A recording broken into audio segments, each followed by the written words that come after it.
আজকে আসলে এই যে 7 থেকে 10 তারিখ পর্যন্ত বিশ্ববিদ্যালয়ের ক্লাস পরীক্ষা যেই বন্ধের নোটিশ দেওয়া হয়েছিল সেটি অবশ্য পরবর্তীতে একটু শিথিল করে 7 তারিখে খোলা হয়েছে।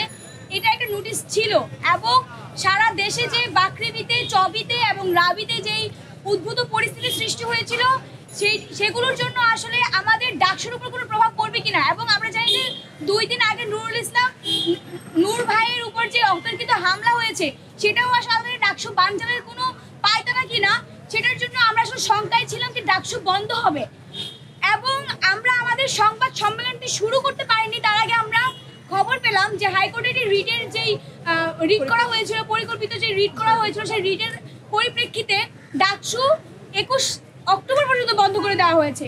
আসলে আমি একজন প্রার্থী, আমি 29 তারিখের তফসিল ঘোষণার পর থেকে এবং 26 তারিখের একদম মনোনয়ন চূড়ান্ত হওয়ার পর থেকে এখনো পর্যন্ত যে প্রচারণা চালিয়েছি, এবং আমি নিতু যতটুকু ডেডিকেশন নিয়ে ডাকসুর জন্য এতদিন পর্যন্ত লড়েছি, সেই ডাকসু এখন সারা দেশের এই পরিস্থিতি এবং এই যে রিটের প্রেক্ষিতে বন্ধ করা হলো, এখনো পর্যন্ত কোনো পরিষ্কার নোটিশ আসেনি যে কেন ডাকসু বন্ধ করা হলো। এবং একটু আগে আপনারা জানেন যে চিফ রিটার্নিং অফিসার যিনি আছেন তিনি কিন্তু ব্রিফ করেছেন আপনাদের সামনেই, তখন কিন্তু কোনো নোটিশ বা কোনো কিছু ধারণা করা যায়নি যে ডাকসু বন্ধ হয়ে যাবে।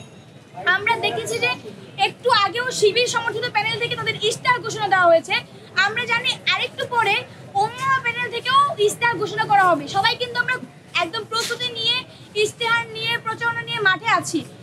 এখন এই পরিস্থিতিতে হুট করে কেন ডাকসুটা বন্ধ করে দেওয়া হলো, এবং আমরা অ্যাজ এ প্রার্থী এখন এই মুহূর্তে আমাদের কি করণীয়, সেই উদ্ভূত পরিস্থিতিতে আসলে আপনাদের সামনে আমরা বসেছি। আমরা প্রার্থী হয়ে কি ভুল করেছি, বা আমরা আসলে দেশের এই উদ্ভূত পরিস্থিতিতে সরকার কি করছে, ইন্টারিম গভর্নমেন্ট কি করছে, আমাদের নির্বাচন কমিশন কেন হুট করে এরকম একটা সিদ্ধান্ত দেওয়ার ক্ষেত্রে হাইকোর্ট কিভাবে রায় দিতে পারে, তারা আসলে কি এইখানে মানে অজানা কোনো তথ্য আসলে ওদের কাছে নাই কেন, হাইকোর্ট কিভাবে একটা রায় দিতে পারে আমাদের ডাকসু নির্বাচন বন্ধের ব্যাপারে। আপনি দেখেন যে আমাদের ঢাকা বিশ্ববিদ্যালয় একটি স্বায়ত্তশাসিত প্রতিষ্ঠান, এই স্বায়ত্তশাসিত প্রতিষ্ঠানের পক্ষে আসলে হাইকোর্ট কিভাবে রায় দিয়ে একটা ডাকসু বন্ধ করে দেওয়ার ঘোষণা দিতে পারে।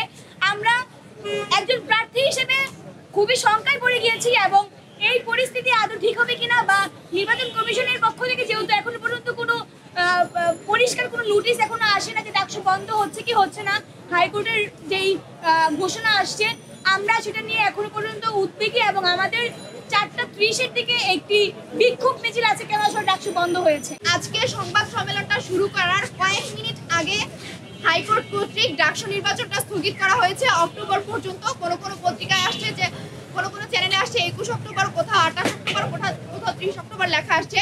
তো আমরা যে আশঙ্কাটা করেছিলাম মূলত যে ডাকসু নির্বাচনটা যে কোনোভাবেই হোক, এই দীর্ঘদিনের একটা বন্ধ ডাকসু নির্বাচন স্থগিত করার একটা প্রচেষ্টা, বিভিন্ন বিশ্ববিদ্যালয়গুলোতে যে ইমার্জেন্সি পরিস্থিতি হচ্ছে, বিশ্ববিদ্যালয়গুলোর হল বন্ধ হয়ে যাচ্ছে, এগুলো আসলে ডাকসু নির্বাচনকে বন্ধ করার একটা অশনি সংকেত ছিল বা ইঙ্গিত ছিল। সেই ইঙ্গিতটাই আসলে আজকে বাস্তবায়িত হলো। এইটা নিয়ে আজকে উদ্ভূত জরুরি পরিস্থিতিতে আমরা আপনাদের সামনে কথা বলতে এসেছি। আমরা দেখেছি চট্টগ্রাম বিশ্ববিদ্যালয়ে নারী সহিংসতার ঘটনা ঘটেছে। নারী সহিংসতার প্রতিবাদে যখন শিক্ষার্থীরা রাজপথে নেমে এসেছে, তখন এলাকাবাসী শিক্ষার্থীদের উপর চরমভাবে যে ঝাঁপিয়ে পড়েছে, বা বিভিন্ন ধরনের অস্ত্রশস্ত্র সহকারে। এবং এই ক্ষেত্রে আমরা দেখেছি প্রশাসনের অবহেলা।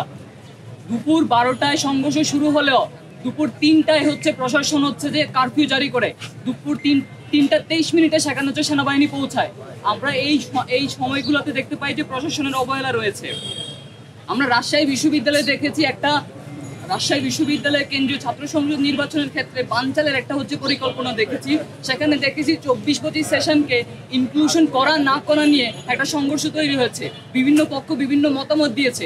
বিশ্ববিদ্যালয়ের প্রশাসন যদি এই ধরনের প্রশ্ন আগেই সমাধান করত, তাহলে বারবার এই ধরনের পরিস্থিতির সম্মুখীন হতে হতো না। আজকে ঢাকা বিশ্ববিদ্যালয়ের কেন্দ্রীয় ছাত্র সংসদ নির্বাচনের তফসিল ঘোষণা হওয়ার পরে সবকিছু স্বাভাবিক ছিল, প্রার্থীরা তার প্রচারণা চালাচ্ছিল। কিন্তু আজকে আমরা হুট করে জানতে পারি হাইকোর্ট বিভাগ ঘোষণা করেছেন যে 21 অক্টোবর পর্যন্ত এই ডাকসু নির্বাচন স্থগিত থাকবে। আমরা বিশ্ববিদ্যালয় প্রশাসনের কাছে দাবি জানাতে চাই, আপনারা যথাযথ পদক্ষেপ নিয়ে বিশ্ববিদ্যালয় একটা অটোনমাস বডি, বিশ্ববিদ্যালয় কিভাবে ফাংশন করবে এটা বিশ্ববিদ্যালয় ভালো করে জানে।